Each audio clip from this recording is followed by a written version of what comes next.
Hi friends, అందరికీ గత వారం రోజుల నుంచి కురుస్తున్న భారీ వర్షానికి సింగూరు ప్రాజెక్టుకు భారీ వరదలు రావడం వల్ల ప్రాజెక్ట్ అయితే ఫుల్ అయ్యి గేట్లు ఎత్తడం జరిగింది. గేట్లు అంటే 12 గేట్లు ఎత్తిరు. 12 గేట్లు ఎత్తడం వల్ల మనకు కిందికి కల్పగూరు మాంజిర డ్యాంకి వెళ్ళే దారి వాటర్ ఉంటుందా, ఆ వాటరే మనకు సదాశివపేట మండలి పొట్టిపల్లి గ్రామంలో ఫుల్ అయితే వచ్చేసినాయి. రైతుల చేనులకైతే చాలా వాటర్ వచ్చినాయి. ఒకసారి చూడవచ్చు ఫ్రెండ్స్, మీరు ఇట చెరుకు కానీ ఆ పత్తి, మనకి ఇక్కడ కిందికి వరి పొలాలు అవన్నీ ఉన్నాయి. ఎట్లయితే మునిగినాయి చూడండి. ప్రతి ఒక్క రైతన్నలు చాలామంది చేతికి వచ్చిన పంట ఇట్లా నష్టమైందని చాలామంది బాధపడుతున్నారు.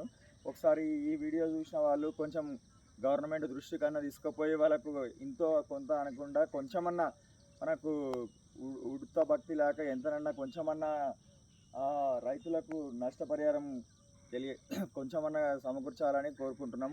జై జవాన్ జై కిసాన్. ఇప్పటికైనా గంగమ్మ తల్లి వానలు తక్కువైపోయి వర్షం అనేది తగ్గి మనకు ఈ వాటర్ అనేది ఫ్లో అనేది తగ్గిపోతే ఆ వేరే పంటలన్నా పెట్టుకొని రైతులకు కొంచెమన్నా మేలు జరుగుతుందని కోరుకుంటున్నాం.